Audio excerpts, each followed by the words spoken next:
کہتے ہیں ایسا صدیوں بعد ہوتا ہے کہ دن جمعۃ المبارک کا ہو اور رات ماہ رمضان المبارک کی چاند رات ہو۔ جن لوگوں کی زندگی میں یہ دن اور رات اکٹھے آ جاتے ہیں وہ لوگ بڑے مقدر والے ہوتے ہیں، بڑی قسمت والے ہوتے ہیں۔ اگر وہ یہ عمل کر لیتے ہیں، یہ عمل آج دن میں بھی کر سکتے ہیں اور آج رات میں بھی کر سکتے ہیں، کیونکہ دن جمعۃ المبارک کا دن ہے اور رات چاند رات ہے۔ جو شخص چاند کی طرح اپنے مقدر کو سنوارنا چاہتا ہے، اپنی قسمت کو سنوارنا چاہتا ہے، پورا رمضان وہ سب کچھ حاصل کرنا چاہتا ہے جو اس کو ساری زندگی نہیں مل سکا، پھر وہ اس موقع کو ضائع نہ کرے، اس موقع کو غفلت میں نہ گزارے، اس دن کو، اس رات کو سستی میں نہ گزارے، کیونکہ اب اس کی قسمت کا ستارہ چمکنے والا ہے۔ اب آپ نے کرنا کیا ہے، بات کو ذرا سمجھیے گا۔ بالکل آسان سی باتیں ہیں، آپ نے اگر ان کو سمجھ لیا، دل میں بٹھا لیا، کیونکہ جمعۃ المبارک کی فضیلت کا اندازہ اس بات سے ہم لگا سکتے ہیں کہ سرکار دو عالم صلی اللہ علیہ وسلم نے فرمایا یہ تمام دنوں کا سردار دن ہے۔ جمعہ کے روز مرنے والے سے بھی سوال نہیں کیا جاتا۔ جمعہ میں آج پورا دن ہی ایسا ہے کہ اس میں دعا رد نہیں ہوتی۔ جمعہ کے دن میں ایک نیکی کا ثواب 70 گنا زیادہ ملتا ہے، جبکہ باقی دنوں میں ایک نیکی کا ثواب صرف 10 نیکیاں ملتی ہیں۔ تو جمعۃ المبارک کا وہ دن ہے کہ جس میں ہر گھنٹے لاکھوں مسلمانوں کو عذاب جہنم سے نجات ملتی ہے، جس پر جہنم واجب ہو چکی ہوتی ہے۔ اور ماہ رمضان کی پہلی رات اللہ تعالی اپنے بندوں پر رحمت کی نظر فرماتا ہے، اور امت محمدیہ کے لیے یہ خوشخبری ہوتی ہے۔ حدیث پاک میں بھی ہے جب رمضان کا چاند نظر آتا ہے، عرش، کرسی، فرشتے اور اس کے علاوہ جو کچھ بھی ہے وہ آوازیں دیتے ہیں اور کہتے ہیں محمد مصطفیٰ صلی اللہ علیہ وسلم کی امت کے لیے خوشخبری ہے۔ اس مرتبہ کی وجہ سے جو اللہ تعالیٰ کے نزدیک ہے، سورج، چاند، ستارے ان کے لیے بخشش کی دعا کرتے ہیں، پرندے ہوا میں، مچھلیاں پانی میں، رات اور دن میں ہر ذی روح زمین پر ان کے لیے مغفرت طلب کرتے ہیں، شیاطین پر لعنت ہوتی ہے۔ پس مسلمان جب صبح کرتے ہیں تو اللہ تعالیٰ ان میں سے کسی ایک کو بھی نہیں چھوڑتا مگر بخش دیتا ہے، یعنی سب لوگوں کی بخشش ہو جاتی ہے جو بھی اس طرح اللہ تعالیٰ کی تسبیح کرتے ہیں۔ اور امت محمدیہ مصطفیٰ صلی اللہ علیہ وسلم کی امت کے لیے اللہ تعالیٰ نے یہ رمضان کا مہینے کا انتخاب فرمایا ہے تاکہ حضور کے غلاموں کی بخشش کر دی جائے۔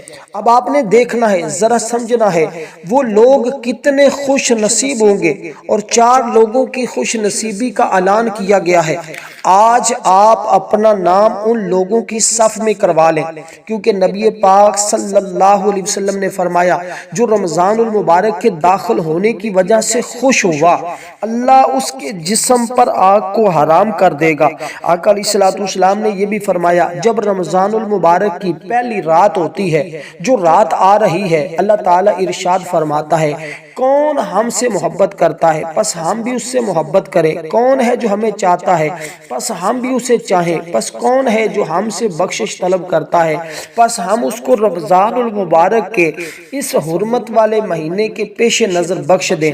پس اللہ تعالیٰ کرامن کاتبین کو رمضان المبارک میں نیکیوں کے لکھنے اور برائیوں کے نہ لکھنے کا حکم دیتا ہے۔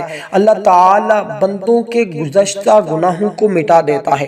اگر آج اپنے گناہوں کی بخشش چاہتے ہو، آج رب کے خزانے چاہتے ہو، آج رب کی معرفت چاہتے ہو، آج رب کی محبت چاہتے ہو، آج اپنی دعاؤں کی قبولیت چاہتے ہو، تو سب سے پہلے باوضو ہو کر آج دن میں یا رات میں، بس بات کو سمجھیے گا، دن پورا آپ کے پاس ہے، رات پوری آپ کے پاس ہے، کیونکہ آج 29 شعبان ہے اور رات چاند رات ہے، اور چاند نظر آ جائے گا۔ دنیا کے جس بھی علاقے میں جس بھی جگہ پر چاند نظر آئے، بس آپ نے ہر حال میں آج اس عمل کو کر لینا ہے۔ اس کی وجہ میں آپ کو آگے چل کر بتاؤں گا، کیونکہ یہ عمل قسمت والوں کو ملے گا، مقدر والے ہی اس عمل کو کر پائیں گے، کیونکہ بہت سارے ایسے لوگ ہوتے ہیں جو اس عمل سے محروم رہ جاتے ہیں، ان گھڑیوں سے محروم رہ جاتے ہیں۔ جس تک یہ عمل پہنچ جائے وہ اس کو ایک مرتبہ ضرور کر لے، کیونکہ یہ موقع بار بار نہیں ملتا۔ یہ موقع آپ نے اگر ضائع کر دیا تو پھر سوائے پچھتاوے کے بندے کے ہاتھ میں اور کچھ نہیں آتا۔ اس لیے آپ نے سب سے پہلے باوضو ہو کر آج کسی بھی وقت، رات میں یا دن میں، اگر تو رزق چاہتے ہیں، دولت چاہتے ہیں، عزت چاہتے ہیں، شہرت چاہتے ہیں، سب کچھ رب کے خزانوں سے چاہتے ہیں، تو پھر آپ نے آج اسی طرح اپنے رب کی حمد کرنی ہے، اپنے رب کی ثنا کرنی ہے کہ سب سے پہلے حضور سرور کونین امام الانبیاء خاتم النبیین کی ذات پر صرف اور صرف 3 مرتبہ آپ نے درود پاک پڑھنا ہے، جو ہم نماز کے اندر پڑھتے ہیں۔ اللہم صلی علی محمد وعلی آل محمد کما صلیت علی ابراہیم وعلی آل ابراہیم انک حمید مجید۔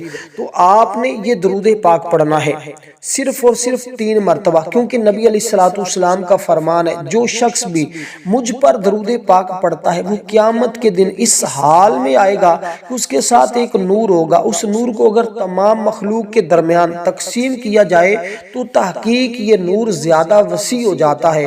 اس لیے دوستو ہر مہینہ ہی عظمت والا ہے، لیکن یہ مہینہ جس کو اللہ تعالیٰ نے اتنی فضیلت اور اتنا مقام عطا کیا ہے، یہ بہت مقدر والوں کو نصیب ہوتا ہے۔ تو آپ نے درود پاک پڑھا، اور اس درود پاک کی برکت، پھر جمعۃ المبارک، پھر رات عظمتوں والی، دن عظمتوں والا، آپ جب یہ درود پاک پڑھیں گے تو باوضو اس عمل کو کرنا ہے۔ اب درود پاک پڑھ کر اپنے مقصد، اپنی تمام حاجات اور جو آپ کی مشکلات ہیں اور جو آپ کی دعائیں رد ہو چکی، جو قبول نہیں ہوئی، اپنی تمام چیزوں کو جو بھی جائز ہیں، شریعت کے مطابق ہیں، حلال ہوں، حرام نہ ہوں، ناجائز نہ ہوں، جائز ہوں، جتنے بھی جائز مقاصد ہیں ان کو اپنے ذہن میں رکھ لیں یا کسی کاغذ پر لکھ لیں، لکھ کر اپنے سامنے رکھ لیں۔ اگر لکھ نہیں سکتے تو بس تصور میں آپ نے ان کو جمع لینا ہے، تاکہ آپ کا خیال ادھر ادھر بھٹکے نہیں۔ اگر یقین کامل اور تصور کے ساتھ آپ نے کر لیا تو انشاءاللہ کامیابی تمہارے قدم چومے گی۔ درود پاک کے بعد آپ نے سب سے پہلے قرآن مجید کی وہ مبارک سورت پڑھنی ہے جس سورت کی فضیلت حدیث پاک میں بار بار آئی ہے، اور یہ وہ سورت ہے، اور اس کو آپ نے صرف اور صرف 33 مرتبہ پڑھنا ہے۔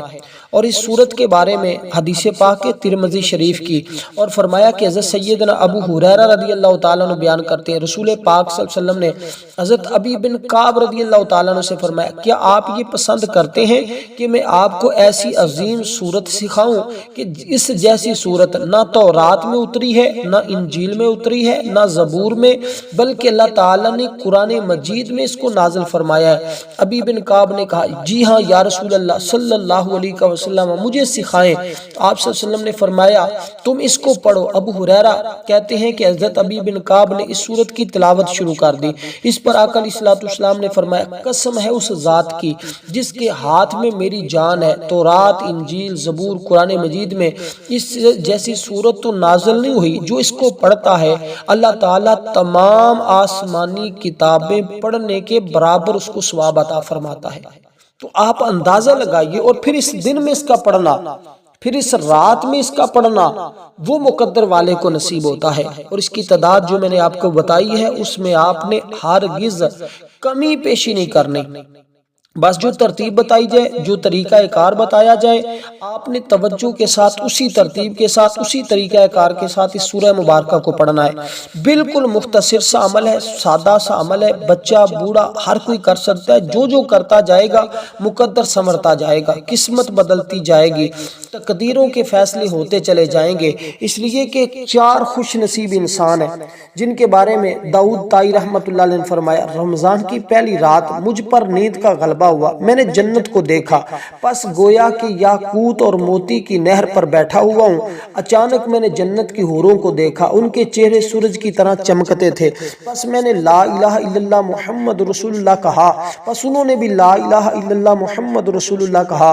ہم رمضان المبارک کے مہینے میں سجدہ کرنے والے، رکوع کرنے والے، روزہ رکھنے والے، تعریف کرنے والوں کے لیے ہیں۔ اس وجہ سے رسول پاک صلی اللہ علیہ وسلم نے فرمایا جنت 4 شخصوں کی محتاج ہوگی: ایک قرآن پاک کی تلاوت کرنے والوں، زبان کی حفاظت کرنے والوں، بھوکوں کو کھانا کھلانے والوں۔ ماہ رمضان کے روزے رکھنے والوں کے لیے جنت خود انتظار کر رہی ہے، تمہیں جنت کے انتظار کرنے کی ضرورت نہیں۔ اور یہ 4 خوبیاں اپنے اندر پیدا کریں، اس سے رب کی معرفت نصیب ہوگی، زندگی آسان ہوگی۔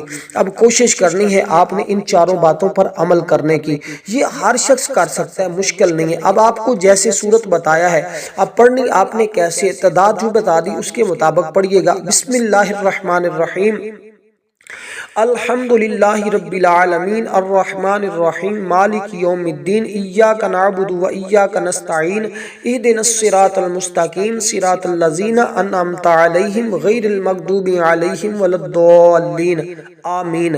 اس ترتیب کے ساتھ آپ نے اس سورہ مبارکہ کو پڑھنا ہے، اور جو تعداد بتائی اس کے برابر پڑھنا ہے، کیونکہ میرے آقا علیہ الصلوۃ والسلام حضرت ابو سعید المعلیٰ رضی اللہ تعالیٰ عنہ کہتے ہیں رسول پاک صلی اللہ علیہ وسلم نے مجھے فرمایا تمہارے مسجد سے نکلنے سے پہلے تمہیں قرآن کریم کی عظیم ترین سورت سکھا دوں۔ پھر آقا علیہ الصلوۃ والسلام نے میرا ہاتھ پکڑا، پھر جب مسجد سے نکلنے کا ارادہ فرمایا، میں نے عرض کی اللہ کے رسول کیا آپ نے نہیں فرمایا تھا میں تمہارے مسجد سے نکلنے سے پہلے قرآن کریم کی عظیم سورت سکھا دوں؟ آپ صلی اللہ علیہ وسلم نے فرمایا وہ عظیم سورت یہی ہے الحمدللہ رب العالمین، اس کو سب المثانی بھی کہا جاتا ہے۔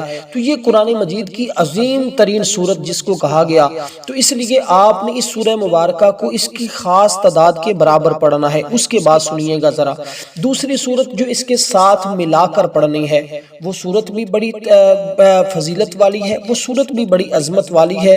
اس سورت کو بھی آپ نے شاید اس سے پہلے اس کا کوئی عمل کیا ہو زندگی میں یا نہ کیا ہو، اس سے تمام غم مٹتے ہیں۔ اور یہ سورت باعث شفا بھی ہے، یہ سورت باعث دعا بھی ہے، گمراہی، غضب، اس طرح کی جتنی چیزیں ہیں اللہ تعالیٰ نے اس کا اس میں ذکر نہیں کیا، صرف رحمت کا ذکر کیا ہے۔ اس رحمت والے مہینے میں اس رحمت والی سورت کو اس کے آغاز میں، اس کے استقبال میں جب آپ پڑھیں گے تو اللہ کا فضل تمہارے اوپر برسنا شروع ہو جائے گا۔ اس کے بعد جو سورت میں آپ کو بتانے جا رہا ہوں وہ سورت کی فضیلت کے بارے میں حضرت علی المرتضیٰ کے کئی اقوال موجود ہیں، انہوں نے اس سورت کے بارے میں کئی چیزیں ہمارے سامنے رکھی ہیں اور ہمیں بتائی ہیں کہ یہ سورت یہ ہے۔ ایک آدمی جس کا نام محمد تھا، وہ ادائیگی نماز میں سستی کرتا تھا۔ رمضان المبارک کا مہینہ داخل ہوتا تو وہ اپنے آپ کو اچھے کپڑوں کے ساتھ مزین کرتا، نماز پڑھتا، پھر جب وہ فوت ہو چکا نا اس کی قضا کرتا۔ اسے کہا گیا کہ تو اس طرح کیوں کرتا ہے؟ تو کہتا ہے یہ برکت، رحمت، توبہ کا مہینہ ہے، قریب ہے کہ اللہ تعالیٰ مجھ گناہگار پر فضل کرے۔ جب وہ مر گیا تو لوگوں نے خواب میں دیکھا، پوچھا اللہ تعالیٰ نے تیرے ساتھ کیا معاملہ کیا؟ تو اللہ تعالیٰ نے مجھے رمضان کی تعظیم اور حرمت کے سبب بخش دیا ہے۔ تو یہ کتنا مبارک عظیم مہینہ ہے، اس میں بھی اگر آپ محروم رہ گئے تو پھر اندازہ کر لیجئے گا آپ کہاں کھڑے ہیں۔ اب آپ نے جو دوسری سورت پڑھنی اس کے بارے میں سیدنا علی المرتضیٰ شیر خدا رضی اللہ تعالیٰ عنہ بیان کرتے ہیں کہ یہ سورت لوح محفوظ پر لکھی ہے۔ یہ سورت ایسی ہے کہ اس کے 25 فائدے بیان کیے گئے۔ فرماتے ہیں کہ اگر اس کو لکھ کر، لیکن آج آپ نے لکھنی ہے، جو لکھنا چاہتا ہے وہ لکھ لے، لکھنے کی بھی بڑی برکتیں ہیں، لیکن لکھنے کے ساتھ اس عمل کو ضرور کیجئے گا۔ اگر لکھ نہیں سکتے تو بس عمل کر لینا بھی کافی ہوتا ہے۔ اگر لکھ لیتے ہیں تو اس کی ترتیب میں آپ کو عرض کر دیتا ہوں کہ لکھنے سے اس کو آپ کیسے کیسے استعمال کر سکتے ہیں۔ لیکن جس نے آج لکھی زندگی بھر ایسا موقع نہیں بنے گا، کیونکہ یہ موقع سنہرا موقع ہے، کیونکہ دن بھی عظمت والا، رات بھی فضیلت والی، رات بھی رحمت والی، دن بھی رحمت والا۔ رات بھی اللہ کے ملائکہ زمین پر اترتے ہیں، دن میں بھی اللہ کے نوری ملائکہ زمین پر موجود ہیں۔ اب یہ سورت ہے، اس کے بارے میں ہے کہ یہ لکھ کر دریا کے پانی سے دھو کر درد شکم والے کو پلائی جائے تو اللہ شفا عطا فرماتا ہے۔ یہ لکھ کر بخار والے کے بازو کے اوپر باندھی جائے تو اللہ شفا عطا فرماتا ہے۔ لکھ کر کلام میں رکھی جائے تو جو آرزو ہوتی ہے وہ خواب میں معلوم ہو جاتی ہے۔ لیکن لکھیں آج تو پھر یہ برکتیں ہیں، ورنہ اس کا مکمل ایک چلا کرنا پڑتا ہے، پھر اس کے بعد یہ ساری چیزیں ملتی۔ آج بغیر چلے کے، بغیر کسی پڑھائی کے، بس اس کو پڑھ لیں گے تو اتنا ہی تمہارے لیے کافی ہو جائے گا۔ اس کی تعداد بھی بالکل مختصر سی ہے، یہ سورت تقریباً ہر شخص کو آتی ہے۔ کہتے ہیں یہ لکھ کر جو بندہ آج اپنے پاس رکھے گا کبھی محتاج نہیں ہوگا، جب تک اس کی نسلوں میں یہ لکھی ہوئی سورت اس کے پاس رہے گی، اس کے خاندان میں رہے گی، اس کا خاندان کبھی غریب نہیں ہوگا، کبھی اس کے خاندان میں غربت نہیں آئے گی، کبھی غریبی نہیں آئے گی۔ کوئی شوہر ہے وہ لکھ کر اپنے پاس رکھتا ہے تو اس کی عورت اس سے محبت کرے گی، اس کا خاندان اس سے محبت کرے گا، جو پاس رکھے گا دنیا اس کو تسخیر ملے گی، لوگ اس سے محبت کریں گے۔ جو لکھ کر دریا کے پانی سے دھو کر پیے گا ابلیس کے مکر و فریب سے، شر سے محفوظ رہے گا۔ جو لکھ کر پاس رکھے گا، عورت رکھے گی، اس کا شوہر اس پر مہربان ہوگا۔ جو اپنے پاس رکھے گا تمام چیزوں سے اس کی حفاظت رہے گی۔ تو یہ اس سورت کی برکتیں ہیں جو سیدنا علی المرتضیٰ شیر خدا نے بیان فرمائی ہیں۔ سورت کون سی ہے؟ یہ سورت ہے سورت اخلاص، یعنی بسم اللہ الرحمن الرحیم۔ آپ نے ہر بار بسم اللہ الرحمن الرحیم کے ساتھ اس کو پڑھنا ہے، اور میں پڑھ کر سناتا ہوں۔ قل هو اللہ احد اللہ الصمد لم یلد ولم یولد ولم یکن لہ کفوا احد۔ تو اس ترتیب کے ساتھ آپ نے اس سورہ مبارکہ کو پڑھا۔ اب یہ دو صورتیں ہو گئی۔ اب تیسرا کام جو آپ نے کرنا ہے، یہ گویا یوں سمجھے کہ آج کے دن یا آج کی رات آپ نے یہ 3 کام کرنے ہیں۔ جس نے یہ 3 کام کر لیے وہ اللہ تعالیٰ کے ہاں بڑا عزت والا شخص ہوگا۔ وہ ان 3 کاموں کی برکت وہ سب کچھ حاصل کر لے گا جس کی وہ آرزو کرتا ہے، کیونکہ یہ مہینہ اللہ تعالیٰ کی طرف سے ہمارے لیے بہت بڑی عظیم نعمت ہے۔ اس مہینے میں اللہ تعالیٰ کی طرف سے انوار و برکات کا سیلاب آتا ہے، اس کی رحمتیں موسلا دھار بارش کی طرح برستی ہیں، مگر ہم لوگ اس مہینے کی قدر و منزلت سے واقف نہیں ہیں، کیونکہ ہماری ساری فکر جدوجہد مادیت اور دنیاوی کاروبار کے لیے اس مبارک مہینے کی قدردانی کریں۔ وہ لوگ جن لوگوں کو پتا ہے کہ یہ مہینہ عظمت والا ہے، جن کی فکر آخرت کے لیے ہے، جن کا محور ما بعد الموت ہو۔ اور آپ حضرات نے یہ حدیث پاک بھی سنی ہوگی، حضرت انس بن مالک رضی اللہ تعالیٰ عنہ فرماتے ہیں جب بھی رجب کا مہینہ آتا اس کے بعد حضور یہ دعائیں مانگنا شروع کر دیتے تھے، اللہم بارک لنا فی رجب و شعبان و بلغنا رمضان۔ حضور یہ بار بار دعا مانگتے تھے، اے اللہ تو ہمیں رجب اور شعبان کے مہینے میں برکت دے، ہماری عمر کو دراز کر دے تاکہ ہم رمضان کا مہینہ پا سکیں اور اس کی برکتیں حاصل کر سکیں۔ تو یہ حضور کی ذات ہمیں سبق سکھا رہی ہے۔ حضور نے تعلیم امت کو دے کر یہ بتایا کہ یہ مہینہ کتنی عظمت والا ہے، اس کو ہرگز ضائع نہ کیجیے گا۔ اور یہ رات یوں سمجھے ساری راتوں کی سردار رات ہے، اس میں رب کی رحمتیں برس رہی ہیں۔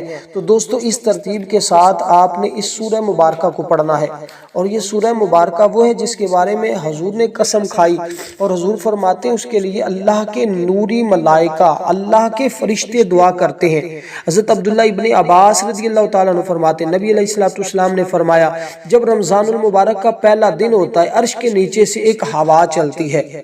اب میں اس کی اس ایک حدیث کو بتا کر اسی کے اندر آپ کو عمل کی مکمل ترتیب بتا دوں گا تاکہ آپ سب لوگوں کو پتہ چل جائے۔ جتنی باتیں میں نے بتائی ہیں اس کے متعلق فضیلت بھی بتا دی اور بہت کچھ میں نے آپ کو بتا دیا۔ اگر آپ نے ویڈیو کو مکمل نہیں دیکھا تو اس کو مکمل دیکھ کر آپ اس کو کریں تاکہ آپ کو سمجھ آ جائے۔ 2-4 منٹ اگر زیادہ ٹائم دے دیتے ہیں، بات کو سمجھ لیتے ہیں تو یہ آپ کے لیے فائدہ مند ہے، تاکہ آپ صحیح اس عمل سے مستفید ہو سکیں، اس عمل سے فائدہ حاصل کر سکیں۔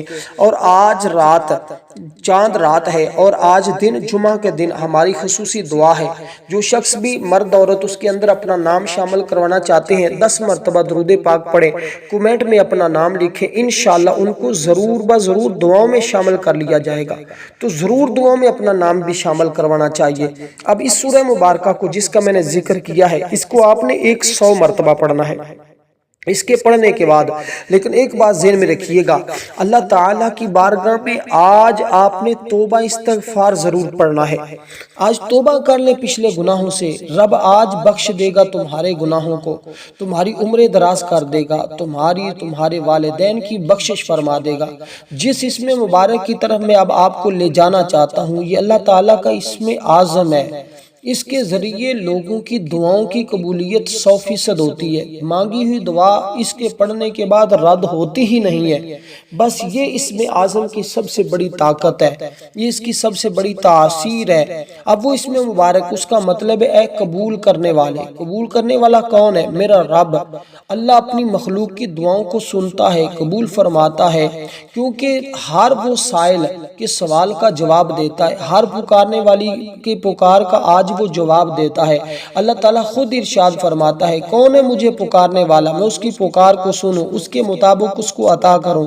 اب یوں ہی بندہ پکارے گا، اللہ فرمائے گا جی میرے بندے مانگ، تو کیا مانگتا ہے میں تمہیں عطا کر دوں، کیونکہ وہ مظلوموں کی پکار کو سن کر ان کے ظلم کا تدارک کرتا ہے۔ اللہ تعالیٰ کی ذات وہ ہے جو دکھیوں کی صدا کو سن کر ان کے دکھ کا ازالہ کرتا ہے۔ جب کوئی پریشان حال ہوتا ہے تو اس کی مدد کے لیے اپنے رب کو بلاتا ہے تو اس کا رب اس کی مدد فرماتا ہے۔ وہ اپنے ولیوں کو اپنا بنا کر ان کی ہر صدا پر لطف و کرم کا اظہار فرماتا ہے۔ وہ اپنے فقیروں کے اٹھے ہوئے ہاتھوں کی آج لاج رکھتا ہے، اس لیے آج کوئی فقیر بھی، آج کوئی غریب بھی اس کی بارگاہ سے مانگتا ہے تو وہ اس کو بھی خالی نہیں لٹاتا، اس کو بھی، اس کے دامن کو بھی وہ بھر دیتا ہے۔ اس لیے آج اس سے مانگنے کا دن ہے، آج اس سے مانگ لیجئے گا، آج اس کی حضور التجا کرنے کا دن ہے، التجا کیجئے گا۔ بس جب یہ عمل آپ نے مکمل کرنا ہے، اس کے بعد آپ نے صرف 33 مرتبہ استغفر اللہ استغفر اللہ استغفر اللہ پڑھنا ہے۔ یعنی اب یہ 2 صورتیں پڑھی، اس کے بعد اللہ تعالیٰ کا یہ اسم مبارک پڑھا۔ کوئی عورت اپنی شادی کے لیے دعا کرنا چاہتی ہے، کوئی مرد اپنے روزگار کے لیے دعا کرنا چاہتا ہے، کوئی شخص قید سے رہائی کی دعا چاہتا ہے، کوئی امتحان میں فرسٹ آنے کی دعا کرنا چاہتا ہے، کسی بھی قسم کی، کوئی ڈاکٹر، کوئی حکیم، کوئی طبیب، کوئی ماں، کوئی بہن، کوئی بھائی، کوئی فقیر اپنے آپ کو اللہ کے خزانوں سے رزق حاصل کروانا چاہتا ہے، رزق لینا چاہتا ہے، کوئی فقیر غنی ہونا چاہتا ہے، کوئی فقیر ارب پتی کروڑ پتی بننا چاہتا ہے، اس عمل کو کرے، اللہ ہر ایک چیز سے اس کو نواز دیتا ہے۔ اب دوستو آپ نے اسی طرح آپ کی ہر جائز دعا قبول ہوگی۔ آپ نے لفظ کیا پڑھنا ہے؟ یا مجیب، بالکل آسان سا اسم مبارک ہے، یا مجیدو یا مجیدو یا مجیدو، یہ اسم مبارک آپ پڑھیں گے۔ اور صرف یہ اسم مبارک عام نہیں ہے، اس کو پڑھنے کے بعد آپ نے 3 مرتبہ حضور کی ذات پر درود پاک پڑھنا ہے، ٹھیک ہے؟ 3 مرتبہ آپ نے درود پاک پڑھا، یا مجیدو یا مجیدو یا مجیدو، میم جیم یہ دال، یعنی یا مجیدو، میم کے اوپر زبر ہے، یا مجیدو مجیدو مجیدو۔ میں بار بار اس لیے پڑھ رہا ہوں تاکہ غلطی کی گنجائش نہ رہے۔ یا مجیدو آپ نے پڑھنا ہے، اس کو پڑھیں گے آپ۔ اس کے بعد درود پاک پڑھیں گے، درود پاک پڑھنے کے بعد آپ نے استغفار پڑھنا، جو میں استغفار بتانے لگا ہوں۔ اگر اس عمل کو آپ رات میں کرتے ہیں، یعنی چاند رات میں کرتے ہیں، تو پھر آپ نے چاند رات میں جب اپنے ہاتھوں کو اٹھانا ہے، اس میں آپ نے ایک دعا پڑھنی ہے، یا اس کو میرے ساتھ سن لینا ہے۔ آپ نے کرنا کیا ہے اس کو سن لیجئے گا۔ یہ تمہارے نفع کے لیے بات بتا رہا ہوں، یہ تمہارے فائدے کی بات بتا رہا ہوں، یہ تمہاری خاطر اور تمہیں مشکل سے نجات کے لیے یہ دعا پڑھ کے سنا رہا ہوں، تاکہ آپ لوگ اس دعا کو اس طرح پڑھ کے رب کی بارگاہ سے خزانے حاصل کر سکیں۔ اب یہ اسم مبارک جو میں نے آپ کو بتایا، اسم اعظم، اس کو آپ نے پڑھنا ہے 100 مرتبہ۔ اس کے بعد درود پاک پڑھا، اس کے بعد آپ نے صرف اور صرف 3 مرتبہ یہ دعا پڑھنی ہے۔ اور یہ دعا پڑھنے سے پہلے آپ نے استغفار پڑھنا ہے، صرف اتنے الفاظ پڑھنے ہیں، استغفر اللہ استغفر اللہ استغفر اللہ۔ اس کے بعد یہ دعا پڑھ کر اللہ کی بارگاہ میں پکی سچی توبہ کرنی ہے۔ یا اللہ جو مجھ سے زندگی میں خطائیں ہو چکی ہیں معاف فرما، جو میرے گناہوں کی وجہ سے مجھے مشکلات کا سامنا ہے، تو ان تمام مشکلات سے مجھے نجات عطا فرما۔ انشاءاللہ رب آج ہی نجات عطا فرما دے گا۔ وہ دعا کیا ہے؟ اللہم اہلہ علینا بالامن والایمان والسلامت والاسلام ربی و ربک اللہ۔ اللہم اہلہ علینا بالامن والایمان والسلامت والاسلام ربی و ربک اللہ۔ اللہم اہلہ علینا بالامن والایمان والسلامت والاسلام ربی و ربک اللہ۔